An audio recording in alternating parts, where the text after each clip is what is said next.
मिलेगा एक बड़ा तोहफा। आपको बता दें कि सरकार ने पटना मेट्रो को लेकर एक नया अपडेट जारी किया है। आपको बता दें कि इस अपडेट के तहत अब पटना मेट्रो का जो सफर है वो भूमिगत सफर शुरू होने वाला है। आपको बता दें कि बीते दिन एक समीक्षा हुई थी जिसमें यह तय किया गया कि पटना मेट्रो का जो कार्य है उसे नियमित समय पर करना बहुत अनिवार्य है। इसी के साथ साथ पटना मेट्रो में आने वाली जितनी भी समस्या है उन सब पे बात हुई, जैसे कि भू अर्जन और अन्य बाधा। आपको बता दें कि पटना मेट्रो का जो कार्य है उसे सही समय पर करना इसलिए जरूरी है ताकि पटना वासियों को आवागमन में सुविधा।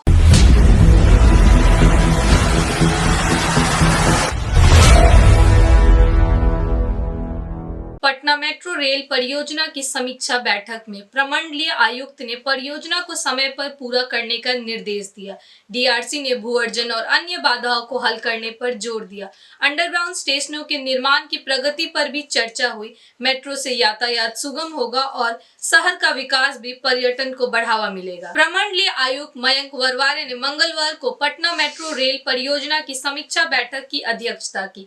बैठक में DM doctor Chandrashekhar Singh, DMRC के परियोजना निर्देशक और अन्य अधिकारी मौजूद थे।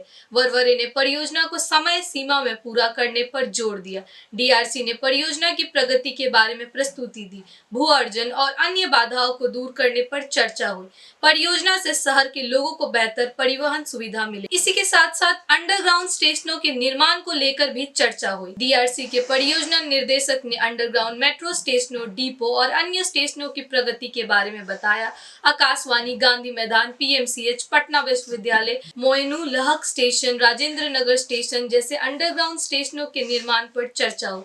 न्यू आईएसबीटी, जगनपुरा, रामकृष्ण नगर, राजा बाजार, रुकनपुरा और पटना जंक्शन जैसे स्टेशनों के काम की भी समीक्षा की गई। डीएमआरसी 6 अंडरग्राउंड स्टेशनों आकाशवाणी, गांधी मैदान, पीएमसीएच, पटना यूनिवर्सिटी, मोइनू लहक स्टेशन और राजेंद्र नगर स्टेशन की निर्माण कर रही है। परियोजना निदेशक ने बताया कि अंडरग्राउंड स्टेशन का काम तेजी से चल रहा। आयुक्त ने डीएम को यातायात और अन्य पहलुओं पर रिपोर्ट देने के लिए स्थल निरीक्षण करने को कहा। उन्होंने कहा कि आम लोगों और मॉर्निंग वॉकर्स को कोई परेशानी नहीं होनी चाहिए। बिजली आपूर्ति भी बाधित नहीं होनी चाहिए। जरूरत पड़ने पर वैकल्पिक व्यवस्था की जानी चाहिए। भू अर्जन और भू हस्तांतरण के मामलों की भी समीक्षा की गई। डीएम ने बताया कि कोई भी मामला लंबित नहीं है। भू अर्जन में कोई बाधा नहीं आ रही है। सभी मामलों की प्रक्रिया जिला स्तर पर पूरी की जा रही है। डीएम ने कहा कि अतिक्रमण, ट्रैफिक जाम और अन्य बाधाओं को दूर किया जा रहा है। अधिकारियों को नियमित रूप से स्थल का दौरा करने और समस्याओं का समाधान करने का निर्देश भी दिया गया है। डीएम खुद भी नियमित रूप से निर्माण स्थलों के निरीक्षण कर रहे हैं। उन्होंने कहा कि डीएमआरसी को सभी सुविधाएं उपलब्ध कराई जा रही है। आयुक्त ने इस परियोजना को बहुत ही महत्वपूर्ण बताया। उन्होंने कहा कि इस परियोजना के तहत लोगों को आने जाने में सुविधा मिलेगी। इसी के साथ साथ इससे पर्यटन को भी बढ़ावा मिलेगा और इसी के साथ साथ इससे लोगों को रोजगार से जुड़ने का भी मौका मिलेगा। उनका कहना है कि ये जो प्रोजेक्ट है ये पटना के लिए बहुत जरूरी है। इससे बिहार का विकास कहीं ना कहीं सीधे सीधे जुड़ा हुआ है। इस रिपोर्ट में फिलहाल इतना ही। बिहार के तमाम छोटे बड़े खबरों के लिए हमारे YouTube चैनल संक्षिप्त से जुड़े रहे। धन्यवाद।